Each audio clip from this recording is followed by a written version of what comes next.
radio que dorénavant, tous les médicaments type Actifed et autres contre le rhume deviennent super dangereux et que tu peux faire des AVC si tu les utilises. Et que ce serait dommage d'avoir un AVC à cause d'un nez bouché.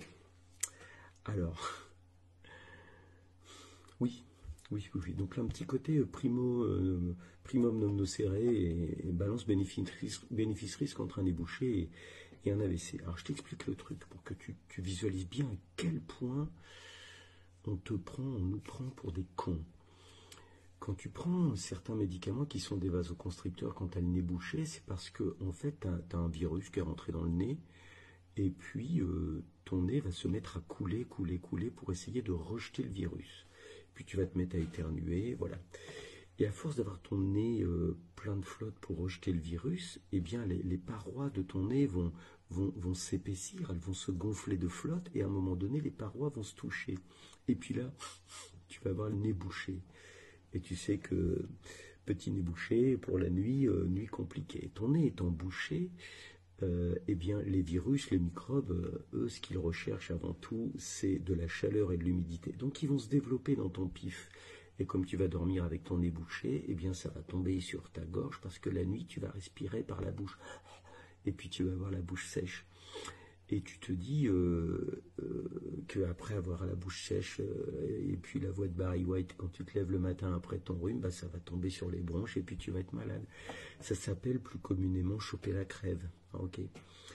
Donc tu te dis, bah tiens, si je pouvais prendre un médoc qui me débouche le pif, ce serait pas mal. Effectivement, c'est pas mal. Mais là, bizarrement, on te dit, ouais, mais il faut plus le prendre. Ah bon, mais pourquoi? Moi, ça me débouchait le nez, oui. Oui, ça te débouchait le nez, mais en fait, ça empêche ton nez tes muqueuses nasales de sécréter de la flotte parce que ça se gonfle. Parce qu'en fait, ces médocs, c'est des vasoconstricteurs. Vasoconstricteurs, c'est-à-dire que tes vaisseaux, ils augmentent et ils diminuent de diamètre. Et puis là, bon, on va leur dire de diminuer le diamètre pour assécher ta muqueuse nasale. Donc voilà, tu auras le nez bouché, puis c'est tout. Mais c'est bizarre quand même qu'on nous fasse un plan pareil à ce point-là. Et qu'on nous dise, oh, prenez des trucs naturels, de l'eau, du sel, mais surtout, arrêtez de vous déboucher le pif avec des vasoconstricteurs qui sont vendus depuis pas longtemps. Oh, bah si, c'est vendu depuis super longtemps. Alors, qu'est-ce qui fait que les autorités ont peur à ce point des vasoconstricteurs déboucheurs de nez? Il se passe quelque chose ou quoi? Alors, je te donne le tuyau. Quand tu as de la protéine spike naturelle ou un petit peu fabriquée avec des nanoparticules lipidiques d'ARN messager de protéine spike, donc quand tu as de la protéine spike, elle veut rentrer dans les cellules par une porte pour faire rentrer après le virus. Et la porte qu'elle utilise, elle s'appelle récepteur ACE2. Oh, c'est chiant, c'est compliqué, mais bon, t'inquiète pas. Ça s'appelle comme ça, récepteur ACE2. Et le problème, c'est que tu as une hormone naturelle super puissante, une excellente hormone, soit dit en passant, qui s'appelle l'angiotensine 2. Et l'angiotensine 2, elle aime bien utiliser les récepteurs ACE2. En fait, c'est son secteur à elle. Et quand tu es rempli de protéines spike, parce que tu t'es fait un petit peu injecter 2, 3, 4, 5, 6, 7 doses, hein, on se dirige bientôt vers les 8e doses. Quand tu es un peu trop saturé de protéines spike, eh bien, il n'y a plus de place pour ton angiotensine 2. Ouais, les cardiologues le savent, ouais, les médecins traitants le savent, ouais, les pharmaciens le savent. Mais ils n'ont pas envie que tu le saches, parce qu'ils pensent que tu es con. Et moi, je prétends que tu es capable. Moi, je prétends que tu comprends beaucoup de choses. Et je prétends que tu as le droit de le savoir. Bref, je reviens sur mon angiotensine 2. C'est un puissant hypertenseur. Hein. L'angiotensine 2, ça fait monter la tension artérielle. Et quand tu as trop d'angiotensine 2, bon bah déjà tu vas avoir un problème parce que ça va aller, au lieu d'aller sur les récepteurs ACE2 saturés par la protéine spike, l'angiotensine 2 va aller ailleurs.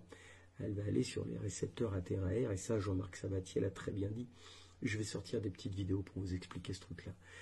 Il faut que je le fasse là, j'ai manqué de temps.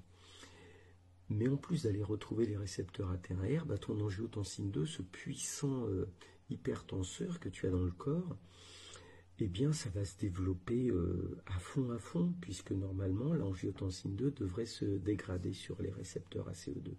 Et là, c'est plus possible à cause de la protéine spike. Alors, qu'est-ce qui se passe chez quelqu'un qui a les vaisseaux sanguins qui vont faire de la vasoconstriction, qui vont diminuer en diamètre, avec une hormone qui va faire monter la pression dans les vaisseaux? Réfléchissons à un tuyau, on lui dit diminuer son diamètre et puis on augmente le débit à l'intérieur. Ben, s'il est tout petit, s'il est tout fin ou s'il est fragilisé, il commence à se fatiguer, puis à un moment donné, il va péter, quoi. Voilà. Et puis, ça va faire des AVC. T'as entendu parler d'AVC dernièrement, hein?